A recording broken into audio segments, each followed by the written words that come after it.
तो hello doctors, कैसे हो आप लोग। मैं उम्मीद करता हूँ आप लोग की पढ़ाई काफ़ी अच्छी चल रही होगी। आज ये कहते हैं मैं आपके लिए एक ट्रिक लेके आया हूँ, वो है हृतिकी के भेद के बारे में। बहुत इंपॉर्टेंट क्वेश्चन है और क्या कहते हैं बार बार क्वेश्चन आपके पेपरों में आते रहता है और बहुत लोग ऐसी गलती कर बैठते हैं। तो आज इस ट्रिक से मैं आपको इतना ईजी सिंप्लीफाई कर दूंगा कि आपको हमेशा अपनी लाइफ में ये हमेशा याद रहेगा। ठीक है, तो चलिए स्टार्ट करते हैं। पहले जान लो कि जो भाव प्रकाश थे ना, उसका काल क्या कहते हैं 16 शताब्दी था। ठीक है, तो भाव प्रकाश ने हृतिकी के भेद बताए हैं जाति आकार उपयोग के हिसाब से। ठीक है, तो चलो स्टार्ट करते हैं। देखो पहला तो क्या है कि क्वेश्चन आता है कि हृतिकी के 7 भेद किसने बताए हैं, पहला क्वेश्चन। ठीक है, तो भाव प्रकाश बताएंगे। ठीक है, कितने भेद बताए हैं, 7 भेद बताए हैं। ठीक है, तो 7 मैंने लिखे यहाँ पर को। देखो जाति है, आकार है, उपयोग है। ठीक है, तो सर स्टार्ट करते हैं विजय से। ठीक है, पहली है विजया।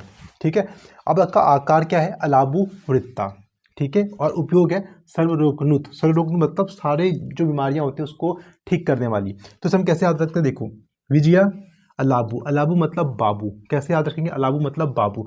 तो विजया बाबू क्या याद करेंगे, आपने मूवी में भी सुना होगा विजय बाबू करके ना, तो विजय बाबू के हम ऐसे याद रखते हैं। सर्वरोगनुत है। अब देखो यार विजय है ना, अगर आप क्या कहते हैं डॉक्टर हो, अगर आपने सारी बीमारियों पर क्या कहते हैं ना विजय कर लिया, क्या कहते हैं सारी रोगों को आपने हर लिया, तो आप क्या कहते हैं विजय हो जाओगे ना अपनी लाइफ में, मतलब एक तरफ से आप सक्सेसफुल हो जाओगे।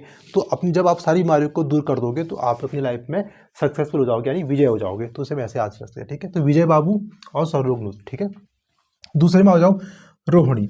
रोहिणी को देखो तुम ऐसे निकाल सकते हो, कैसे, विराट रोहण है ना, तो देखो रोहण आ रहा है ना, रोहण आ रहा है तो ऐसे निकल जाएगा, इसे पूछता भी नहीं, लेकिन फिर भी रोहिणी का विराट रोहण ऐसे निकाल लोगे इसका।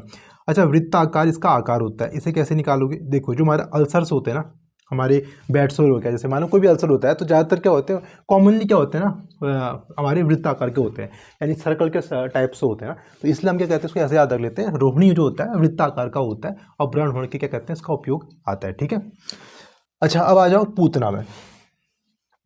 पूतना में क्या है, देखो अस्थि इसका आकार होता है और उपयोग इसका प्रलेप में होता है। अब देखो कहानी क्या होती है, जब कृष्ण भगवान थे तो उसे मारने पूतना आई थी, तो पूतना ने अपने कहते हैं जो स्तन थे उसमें क्या कहते हैं विष लगाया होता है। तो उसमें इसको ऐसे याद रखते हैं हम कि जो पूतना थी उसने प्रलेप लगाया था। ठीक है, उस स्तनों पर लेप लगाया था विष का उन्हें मारने के लिए। तो क्या हुआ था, जब कृष्ण भगवान को पता चला तो उन्होंने क्या कहते हैं उसकी अस्थियाँ तोड़ दी। क्या तोड़ दी, उनकी अस्थियाँ तोड़ दी, मतलब उसे मार दिया। तो उसको ऐसे याद कैसे याद करेंगे, पूतना ने अपने स्तनों में लगाया था लेप विष का, और जब भगवान कृष्ण को पता चला तो भगवान कृष्ण ने उनकी अस्थि तोड़ दी। ठीक है, ये याद हो जाएगा ऐसे करके। आ जाओ चौथे पे आ जाओ, अमृता में आ जाओ। ठीक है, अमृता है, आकार क्या है इसका, मांसल है, और उपयोग क्या है, शोधनार्थ है। इसे कैसे याद करेंगे, देखो जब ये कहते हैं ना समुद्र मंथन हो रहा था तो क्या कहते हैं उसमें देवता और जो हमारे ये कहते हैं राक्षस से लड़ाई हुई थी ना, तो शोधन हुआ था, ऐसे मान लो, मंथन हुआ था या तो शोधन मान लो।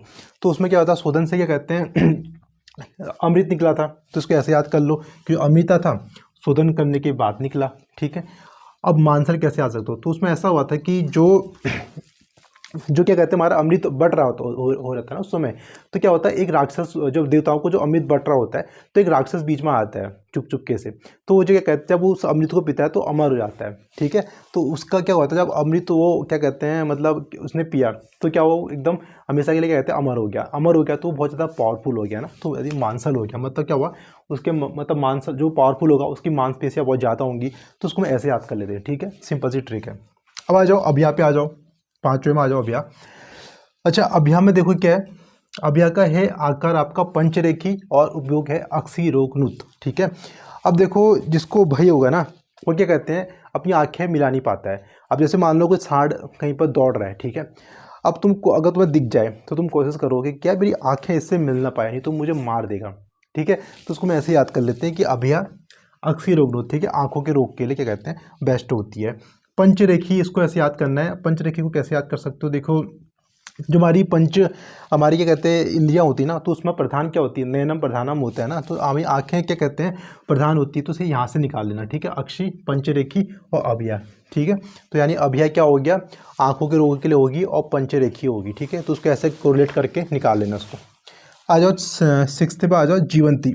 जीवंती स्वर्णवर्णी और क्या है सर्वरोगनुत, यानी क्या कहते हैं स्वर्ण कलर की होगी, मतलब उसका आकार क्या होगा स्वर्ण के वर्ण की तरह होगा, और क्या करेगी सर्वरोगनुत होगी, मतलब सारी बीमारियों को ये ठीक करेगी। अब देखना यहाँ पर को सर्वरोगनुत कहाँ पे भी आया है, विजय में भी आया है। ठीक है, और ये क्या कहते हैं इसमें भी आया है, तो इसको ध्यान रखना। ठीक है, सर्वरोगनुत दो दो टाइम पर आया, कहाँ पर आया, एक विजय पे और एक जीवंती पर आया। तो अब देखो क्या होगा ना देखो अगर जीवन है ना, अगर आपको कोई जीवन है, इंसान का जीवन है, अगर उसे सारी बीमारी पर विजय पाना है तो क्या होना, उसने उसका पैसा होना चाहिए ना, क्या होना चाहिए उसके पास, गोल्ड होना चाहिए। अगर आपके पास स्वर्ण नहीं होगा, आपके पैसे नहीं होंगे, तो आप बीमारी पर कैसे विजय पा कर सकते हैं, नहीं कर सकते ना, उनको कैसे जीत सकते हो उन बीमारियों को। तो जीवंती, सर्वरोगनुत और स्वर्णवर्णी, ठीक है, ऐसे याद कर लेते हैं उसको, ठीक है। और ध्यान रखना कि विजया और जीवंती, ठीक है, क्या है, मतलब ये सर्वरोगनुत दोनों, मतलब सारी बीमारियों को ठीक करने में विजया और जीवंती है। तो उसको खास तौर पर तुम्हें याद करना पड़ेगा सही से, ठीक है। ये वाला और ये वाला बहुत इंपॉर्टेंट है, कन्फ्यूजन हो सकता है इसमें, ठीक है। तो हमेशा अच्छे से याद करना उसको। आ जाओ सातवें में, आ जाओ चेत की त्रिरेखा चूर्ण रूप। इसे कैसे याद करते हैं, देखो उसके बाद ऐसे याद रखो, चित्र, चित्र चूर्ण। अब कैसे याद, देखो जैसे आप दिवाली होती है तो रंगोली बनाते हो ना, तो रंगोली में क्या करते हो, आप चित्र बनाते हो। और चित्र किससे बनाते हो, आप जो पाउडर होता है ना उसी से बनाते हो, जिसमें कलरफुल पाउडर्स होते हैं, उसको मिला के तो आप रंगोली बनाते हो ना। तो उसमें क्या करना है आपको, चौ से क्या कहते हैं, चेत की, त्रौ से त्रिरेखा और चौ से चूर्ण रूप, जो चित्र का चूर्ण, ठीक है। इसको ऐसे याद कर लोगे तो ये आपका सारा याद हो जाएगा।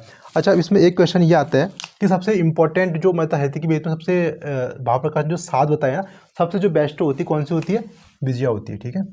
तो ये आपको ध्यान रखना है कि विजया सबसे बेस्ट होती है, ठीक है। ये इंपॉर्टेंट क्वेश्चन आता है, ठीक है। और मैंने आपको बताया कि शर्वरोगनुत और ये तो बहुत इंपॉर्टेंट, याद रखना, ठीक है। बाकी कभी कभी पूछ लेता है, ठीक है, आपको याद होना चाहिए, ठीक है। तो ऐसी नेक्स्ट आप वीडियो में आपसे मैं बात करूंगा किसी ट्रिक्स निमोनिक्स के बारे में। अगर चैनल पर नए हो तो सब्सक्राइब जरूर कर लो और लाइक शेयर जरूर किया करो, ठीक है। तो मिलते हैं नेक्स्ट वीडियो में, ठीक है। Thank you.